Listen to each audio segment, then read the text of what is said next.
we've done a few projects with this, but they've all just been with the mothers, just simply because, about 80% of our caregivers are mothers, by the time their baby's about 12 months, which we need a lot of our babies to be. Most of the dads have gone back to work, so it's much harder. So practically, there is some research with dads in the context of kind of sharing of good emotions. And this is something I think about a lot, this idea that, there was one lovely paper about how you have your kind of, you have more, on average, you have more of your kind of intermediate kind of mood states with your mum. And then you have more kind of intense bursts of high positive affect with your dad. And I definitely do that with my kids. I get home at 5:30 in the evening, and then we have like a bout of half an hour of really, really energetic play. Before we get started, I have a quick favor. I've been self-funding the Finding Genius podcast for 5 years now. I've done over 3,000 episodes, and as you can see on YouTube, we're up over 1 million views on the channel, which is fantastic. The next thing I really want to push on is to get up to 10,000 subscribers, because once we do, we'll be able to put a donate button, and we'll be able to solicit donations to help keep the podcast running and to also get the Finding Genius Foundation moving along. We have a big project studying anxiety, depression, and PTSD, and working on a product to help people overcome these problems, because I've seen them explode recently after the last 2 years of the whole virus situation. So if you would, please subscribe to the podcast. That would help us tremendously. Give us a thumbs up, and check in the description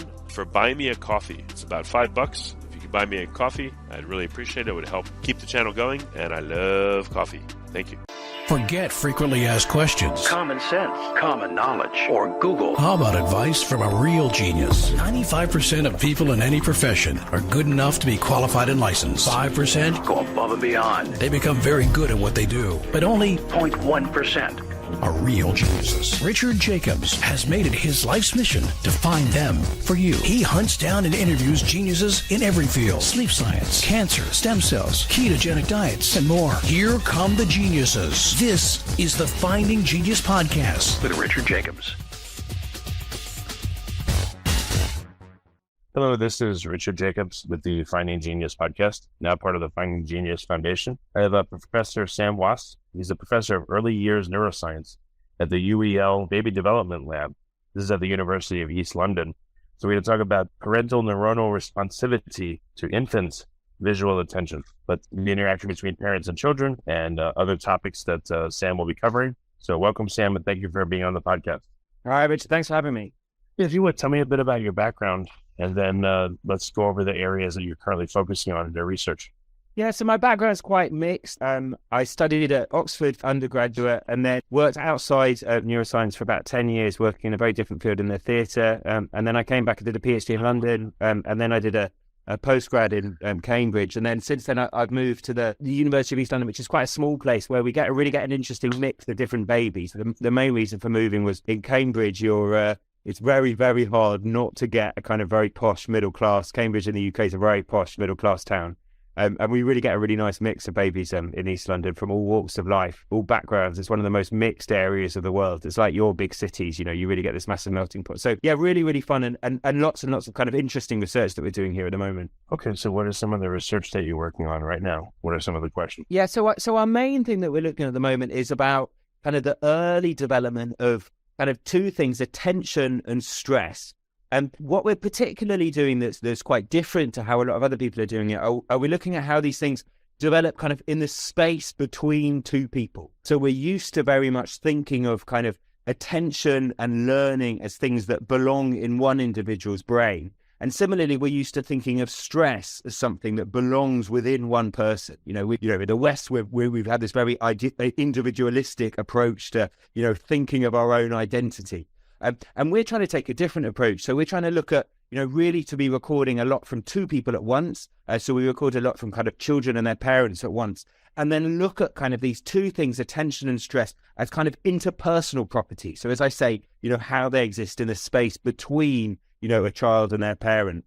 So things like how children pick up on our moods, how we pick up on their moods. So how I'm affected by the kind of mood fluctuations of my family. And then also this idea of kind of shared attention. So I don't know, if you've got kids, Richard, or your listeners, I'm sure some of them do. And, one of the things you really notice with your own kids is they're very, very sensitive to what you're paying attention to. So, it's a bane of my life because I'm sitting there, my 2-year-old daughter is sitting there trying to play and I'm sitting there just trying to do a quick email on the laptop. And the minute I start paying attention to my laptop, she suddenly gets absolutely fascinated by it. And it really is just the fact that it's what you're interested in that means that she becomes interested in it too. So it's these types of kind of social influences on attention. So why we're interested in things that other people are interested in, that we really, really don't understand very much about at all in the context of neuroscience at the moment. Because, as I say, most of the things that we understand about the brain comes from studying, individual brains on their own in an fMRI scanner where you're just kind of viewing stuff on a screen. So these kind of short-lived social influences on attention and stress, we really don't understand very much at all at the moment. So that's what we're trying to find out about. Okay. While you were speaking, I was imagining someone outside in a crowd and someone points up at something and then everyone starts looking. So I guess in adults too, there's this directed attention. People take cues from other people on what to look at and what to be interested in, that kind of thing. But so in babies, what are some of the, some of the main modulators of, for babies and children, what are some of the main things that cause them to pay attention to things or not? Yeah, I don't know. It's a really, really interesting thing. It's definitely, as you say, definitely something that's true, in crowds. It's definitely something that's true for adults too, particularly so for crowds. There's some really, really nice kind of old research about, how emotions kind of are shared very particularly powerfully in big crowds. Back to all of the witch hangings, there's this wonderful book on my bookshelf looking at me now about kind of mass hysterias that develop. So, when you get a large group of people together, that kind of makes emotions spread much more quickly. So you get these kind of mass hysterias that develop amongst a crowd. A lot of the interesting stuff is happening, with social media now, because even when we're not physically around people that are next to us, we're very, very much in contact with them. And that seems to make our emotions much, much more effervescent, as it were. So, yeah, it's really interesting to hear you say that about adults. It's not something I think about much, but yeah, it's definitely there. But just to answer your second question about infants, so why we're looking at it with infants, well, I guess kind of the main thing that we're interested in with infants is we know that during early development, you're very, very reliant on everyone, on an adult for absolutely everything. So we literally, spend the first nine months of our lives, in our mother's stomachs, depending on them for everything. You spend every waking minute of your early life in the company of an adult caregiver. So we're very, very dependent on adults for a lot of things. And I guess kind of we're looking at it 2 stages, I guess, Richard, and it might be useful to talk about it in 2 stages. So we start off by thinking about, how we co-regulate kind of what we call physiological stress. So my kind of central nervous system levels of kind of arousal, alertness. So that's kind of going from, being very, very overexcited, very, very hyperactive, bouncing off the walls at one extreme to being kind of flat asleep at the other extreme. And we know that, everybody does their best kind of attention and learning when they're at somewhere in the middle. So somewhere in between kind of overexcited and underexcited. Sorry. Yeah, kids seem to go from one to the other. Yeah. In a second. That's absolutely. You're like, what happened? They're sleeping. Yeah, that's really, really interesting, Richard. And that's exactly one of the things that we look at. Yeah, kids definitely are kind of much, much more up and down in terms of their stress. So that they'll go from, a high extreme to a low extreme, really kind of at the drop of an eye. They'll be quite calm and then you strap them into a car seat and they'll just immediately go off to sleep. So they can't, maintain a stable alertness when they're young. They tend to drop down one way, but then often they will tend to get overexcited, So I'll be playing just a game with my 4-year-old son home and, it's a nice game and it's a quiet game. And then suddenly he'll be overexcited and suddenly he'll lose control of what he's doing completely. So so we're definitely less stable as kids. Really most extremely when we're very young, we're less stable and we kind of more stable as we go. So maybe the first way to work up to the brain stuff, which is more about, how we co-regulate, how we share attention states and, higher order cognitive things. We can start just by thinking a little about how we co-regulate stress states between parents and children, because we know that that's really, really an important and really, really foundational for what I'm going to go on to say about kind of how we co-regulate kind of attention and brain states as well. Does that sound okay? Okay. Yeah. What does that mean? So what does co-regulate mean? I've heard that term a lot recently. Oh, really? Okay. That's interesting. What context have you heard it in out of interest? With kids in school, co-regulating, self-regulating, etc., that kind of stuff. I'm not sure. Okay. So they people using it or defining it properly, but who knows? Oh, that's interesting. So it's something that parents, teachers are telling you about kind of kids. So that's really interesting. Okay. Yeah. So basically, so there's kind of a lot of the theory of this goes right back to, I guess, really, really early kind of theories of kind of how we develop as individuals through our relationships with other people. So one things I'm thinking a lot about at the moment is I'm just doing some work with some really good researchers into attachment. So that's kind of this idea of how we form a healthy relationship with our caregivers and the different ways in which child-caregiver relationship can develop atypically. So you might have heard these phrases, insecure attachment or kind of an avoidant attachment pattern where, you're either securely attached to your parent, i.e. you go to them when you need help, but the rest of the time you're fine on your own. Or you can be, ambivalent. So even when you need help, you don't want to go to them, or you're kind of very withdrawing when you do go to them, or you can not go to them even when you do need help. So there's various kind of different kind of ways that we can think of that. And I'm just doing some research at the moment. I just had an all-day meeting on Friday just with some, really famous attachment researchers looking at this idea of kind of co-regulation of mood states as a route into that. Before we continue, I've been personally funding the Finding Genius podcast for 4.5 years now, which has led to 2,700 plus interviews of clinicians, researchers, scientists, CEOs, and other amazing people who are working to advance science and improve our lives and our world. Even though this podcast gets 100,000 plus downloads a month, we need your help to reach hundreds of thousands more worldwide. Please visit findinggeniuspodcast.com and click on Support Us. We have 3 levels of membership from $10 to $49 a month, including perks such as the ability to see ahead in our interview calendar and ask questions of upcoming guests, transcripts of podcasts you're interested in, the ability to request specific topics or guests, and more. Visit findinggeniuspodcast.com and click Support Us today. Now back to the show. So what does that mean? You're using visual cues and other cues from people around you to achieve your own regulation, or what is it? Yeah, you're asking a really, really tough question. So basically, the early theory suggests it's all quite involuntary. So basically, when we're in a situation where my own kind of arousal, my central nervous system arousal is excessive, either for, internal reasons that, I'm just up and down and I'm just on an up fluctuation, I'm uncomfortable, life as a baby is very uncomfortable. You have a lot of growing pains, you have a lot of stomach aches, you're constantly feeding yourself till you're fit to burst. It's a very uncomfortable thing. So when I'm in a situation when I'm a bit older, where I'm seeing someone else coming into the room, or I'm in a new situation. So those types of situations where everything just gets a bit much. And the really classic theory, back to kind of Bowlby and Ainsworth, is kind of at those moments, I have this inbuilt reflex to trigger what they call a proximity-seeking behavior. So I call out to my mum or dad, and then they come and then they give me some caregiving.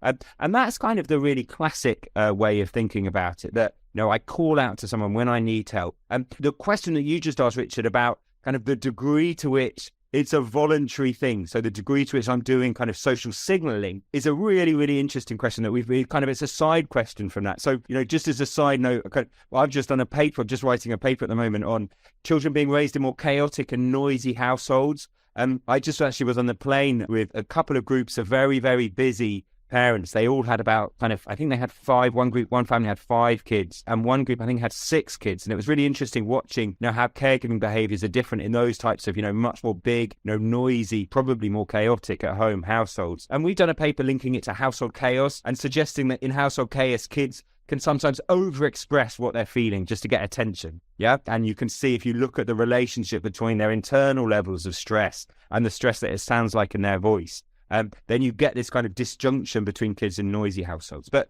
let's not get too far down that route. Let's just think about it in terms of, the basic mechanism, which is, I'm a child, I'm up and down, I'm unstable in my stress states. So when I'm in a high stress state, I call out to my parents, and then they come and they do this process of co-regulation. So they help me to calm down. And this is something that is thought to be, foundational in the kind of setting of the parent-child relationship and so on. So that's kind of the basics of it. What's the question? What are the dynamics within a family? Can one person destroy the co-regulation on the entire family?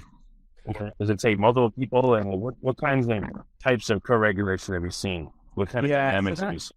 Yeah, so that's a really, really interesting question. Again, Richard, you're asking really, really tough questions now. And that's something that we're really, really interested in looking at, but we haven't looked at it yet. So we've done a few projects with this, but they've all just been with the mothers, just simply because, about 80% of our caregivers are mothers, by the time their baby's about 12 months, which we need a lot of our babies to be. And most of the dads have gone back to work, so it's much harder. So practically, there is some research with dads in the context of kind of sharing of good emotions. And this is something I think about a lot, this idea that, there was one lovely paper about how you have your kind of, you have more, on average, you have more of your kind of intermediate kind of mood states with your mum. And then you have more kind of intense bursts of high positive affect with your dad. And I definitely do that with my kids. I get home at 5:30 in the evening, and then we have like a bout of, half an hour of really, really energetic play with lots of kind of throwing them up in the air and catching them and that type of thing. And they're kind of laughing a lot. And they do that a lot with me, and they spend more of their, quiet, even time with the mum. But in terms of what you're asking, Richard, about sharing of bad moods, there's very, very little research into this for the very simple reason that almost all of the research, just like I was saying, really important to realize how neuroscience is limited, that, almost all the research is done with people on their own in a brain scanner, which is very, very different to how we use our brains in the real life. And similarly, almost all research into stress is looking, you bring children into the lab, and then we give them like a mild experimental stressor, so something that we think is going to stress them out slightly, and we look at how they react to it. So virtually everything that we know about stress comes from those types of paradigms. It's virtually impossible to actually observe, bad family relationships as they're happening. So we really have an amazingly little research into that. So we're kind of work with these little wearable sensors. So we've designed these little kind of sensors that we make as small and unobtrusive as possible, with the idea that people forget they're wearing them when they're at home. But still, honestly, if you retrofitted like a family with Apple Watches, so that's all. It's hard to get in. Apple won't let you anywhere near their algorithms, and they're quite tough. But we're actually kind of making something that's pretty much the same as an Apple Watch at the moment. At the moment, we're a bit bigger, so they're a bit clunkier than an Apple Watch, but we're aiming for that. But even then, Richard, honestly, it's really hard just to get those types of families to sign up to be in research. It tends to be the parents that think they're good parents that want their parenting to be judged by signing up for a research study. And it's really, really hard to get these kind of hard to reach kind of populations. So so we don't know very much about that. We're just starting to look kind of atypical and kind of suboptimal parenting much more. But the stuff we're doing is mainly on the basic mechanisms of kind of how you help children to manage, across all children. So basically, back to kind of where we were. So my child's getting stressed, getting upset, and then my child does a cry for help. And then I kind of step in and I help my child to calm down. One of the things that we're working on at the moment is this idea of how do you change when your child gets upset? And I present this to early years teachers working with young children, and they get kind of quite slightly surprised when I say, in fact, what our studies show is that when your child gets upset, you have a little spike in your own stress to match them. Yeah. And it's this process of kind of matching their stress. With a crying baby, you tend to pick them up, get quite energetic, move them up and down the room, bounce them up and down, which is basically the same thing, that you're kind of increasing your stress to match their stress to help them calm down. And that's something you definitely notice. Like, for example, in call centers, they definitely train people. If I'm often quite a grumpy customer in call centers, and I'm often getting grumpy about something that hasn't happened for ages, and, I've been waiting for 10 minutes, and they definitely now get trained to, when they've got a customer who's a bit upset, if you make yourself sound a bit excited too. So, yeah, I'm really, really sorry about this. Like, rather than just a really, really flat voice. Then this idea that kind of matching the emotion of the person that you're dealing with is one way that you can help them to calm down. So that's kind of one of the things that we're looking at the moment. This idea of kind of how we match people's emotions to help calm down. But then obviously we're also looking at how that can go wrong in atypical development. So for things like anxious parents tend to overmatch their child's emotions. So there must be a sweet spot somewhere in the middle that we haven't quite figured out yet. You want to match your kids' emotions up to a state, up to a bit, but you don't want to match them too much. So there's a lot still to figure out. So what other experimentation are you working on that would be working in this regard then, that you can't get, let's say a whole family to use Apple Watches and interact with each other, for instance? So we're not doing many. So most of what we're doing is kind of just recording kind of large doses of data. And then we're kind of trying with different populations and stuff like that. But I suppose maybe the next kind of bit of experiment to tell you about might be the stuff kind of where we're doing more about kind of moving away from stress and how you kind of share stress within a family to talking about how you share attention patterns. So, how the bit that I was talking about earlier about, I'm sat there working on my laptop and my kid, suddenly becomes interested in my laptop just from the fact that I'm paying attention to it. And this idea of kind of how we share kind of attention patterns. So this is research that we're doing, not with these kind of wearables, but with EEG recording. So the paper that you sent me, Richard, at the start was a paper where we kind of observe parents and children playing together.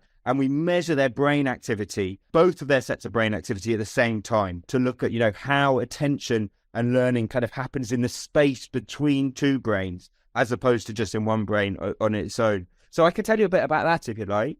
Well, yeah, go ahead. Let's talk about that. Yeah, okay, good. So basically, this is kind of changing quite a lot, I think, kind of theoretically in terms of how we understand learning. Because basically, almost all of the research at the moment that's out there into how children's brains kind of pay attention and learn, think about it as a kind of a flow of information from the outside world into our head, yeah? So all of the classic theories of attention learning are about how information flows from the adult teacher to the child learner, yeah? So it's like an old-fashioned approach. I'm 43, and even I did this as a kid. The old-fashioned approach to learning where the teacher wrote out a long passage on a blackboard and you had to copy it down into your book. Yeah, that's an extreme example of learning as a one-way flow of information. And all of the classic theories about how children learn from adults are all about this idea of, how adults are using kind of social signals to signal to their child that they're about to communicate something important. Yeah. And about how children naturally mimic adults. So, they see an adult doing something and the child copies it back. So it's very much kind of a flow from the adult for the child. But in fact, that's wrong. So we know, well, it's not wrong. It's definitely not on its own enough. Yeah. So we know that in fact, children actually pay remarkably little attention to their parents' social signals during a free interaction. And just as we know that classic models of learning in schools are much more nowadays about making things interactive. Yeah. So if you're in a school, you're trying to get children to ask questions and tell them the answers. Yeah. Rather than just telling them a whole load of stuff, and saying you've got to learn this. Yeah. And that's all quite evidence-based. So there's a lot of research happened. The reason that this shift in our educational practice has happened is quite simply because there's a lot of research now suggesting that if you, for example, with babies, if you wait for them to point at something before you tell them the word label for that object, then you can measurably see that the impact of that word label on their brain activity is greater than if you just present something where they're looking. Yeah. So it's this idea of kind of infant-led and child-led learning. So just as we're discovering it in with older children in school settings, that child-led learning is just more effective. They learn faster when you teach them something that they're interested in already. So similarly, we're discovering exactly the same thing with early learning. So what it looks like we're happening when we measure the really, really fine-grained patterns of attention, how children pay attention with their parents, is not the case that, as we traditionally thought, that the parent is structuring the interaction. They're saying, look, baby, look at this. In fact, what's happening is the child is shifting around on their own, and the parent is kind of chasing after the child. So the parent is forward predicting. So I can see the parent anticipating what the child's next brain state is going to be. And they're then the parent then rushes in and uses lots of different cues. It uses their touch, their voice, their eye gaze patterns to respond to what the child is paying attention to or interested in. It's me of when a kid falls down and they have that, I don't know what's going on look. And if the parent looks upset, they start to cry and laugh. But if the parent, most parents would rush in, oh my God, are you okay? Yeah. The baby, ah. But, they're definitely looking for cues right then. Yeah. Interesting. Yeah, definitely. That's exactly the type of thing, Richard. That's a really, really nice way to put it. Yeah. So they're very responsive to things. And actually, the last thing that's important to say about this that actually fits in very nicely is we've also done quite a bit of research. And I think this was actually the paper that you had flagged up, suggesting that babies or children are doing stuff at random. Yeah. So it's not this kind of organized kind of attitude to learning that we used to have of adults kind of organizedly teaching information. Children do stuff at random. The adults are kind of following them, responding in a lot of ways that you wouldn't be aware of yourself, how you are tracking your child's kind of brain states, choosing when to present information to them, but also when they do something that they get a response. That is something that they're very, very sensitive to. So I've done something at random, but look, my parent has matched it back. Yeah.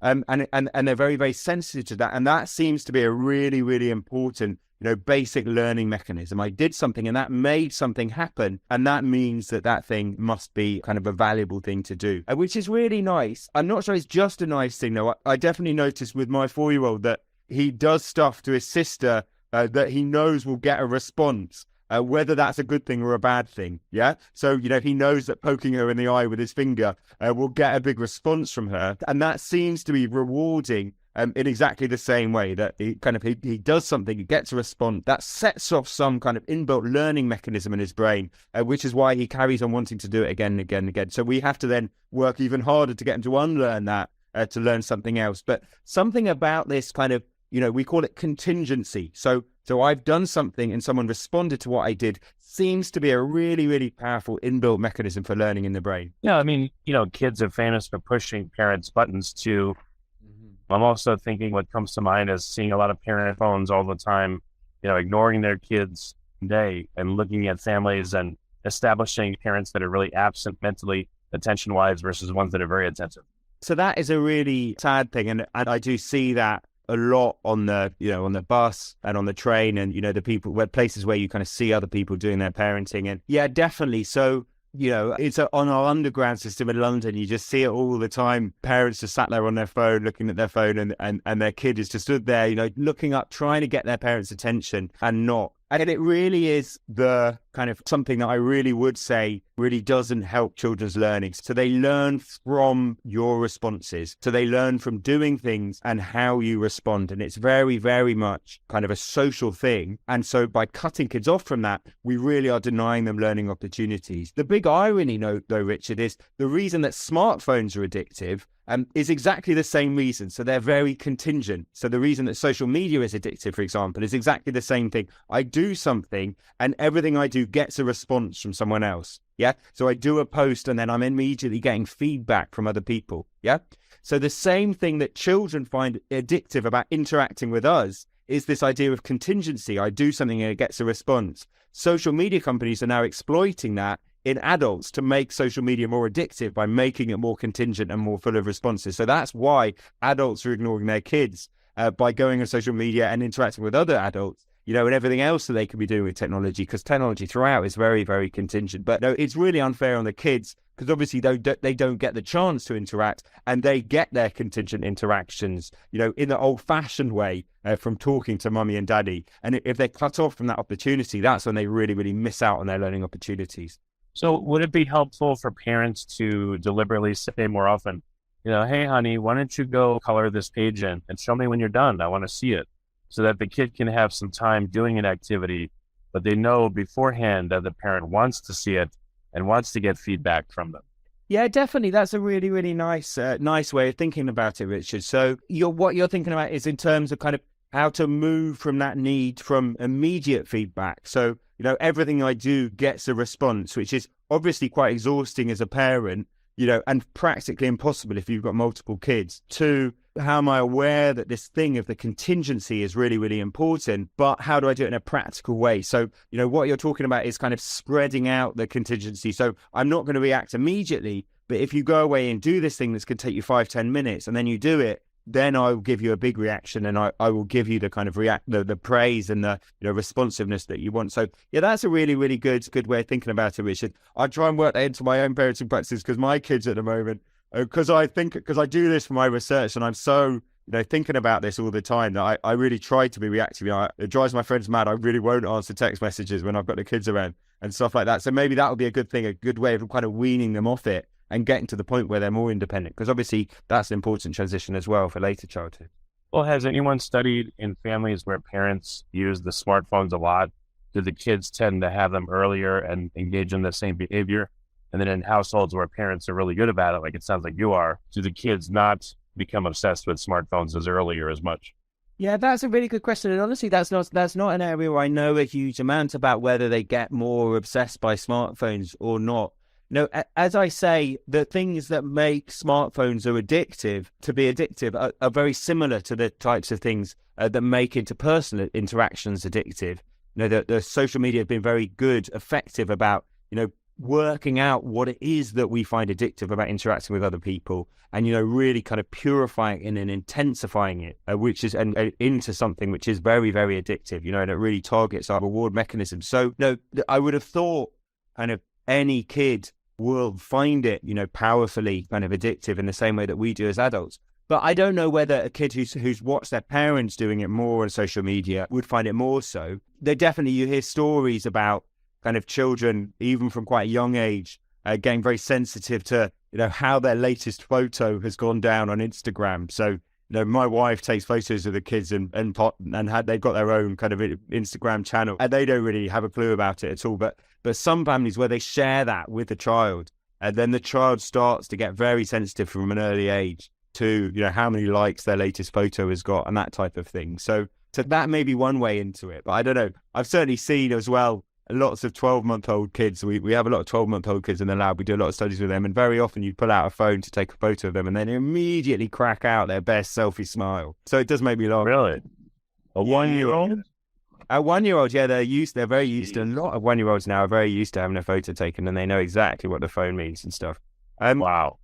So it is a thing. But I mean, having been quite kind of down on social media, particularly from the point, and phones, and generally particularly from the point of view of parents being on their phone and preferring to interact with their phone than with their kids, I think that is quite tough. But this idea of how we share attention between other people and how we learn, and this idea of interactive learning being a much, much more effective and much more evidence-based way of learning than the old-fashioned way of kind of learning, a kind of non-interactive, where there's someone teaching me and they're just teaching me stuff and I have to learn it. That's obviously the reason at the moment, and there are quite a lot of studies suggesting that learning happens better face-to-face than from a screen. So, the ones I know about best are about kind of early learning, but I think there's stuff going all the way through suggesting that getting someone to teach us something is a more effective way to do it than teaching from a screen.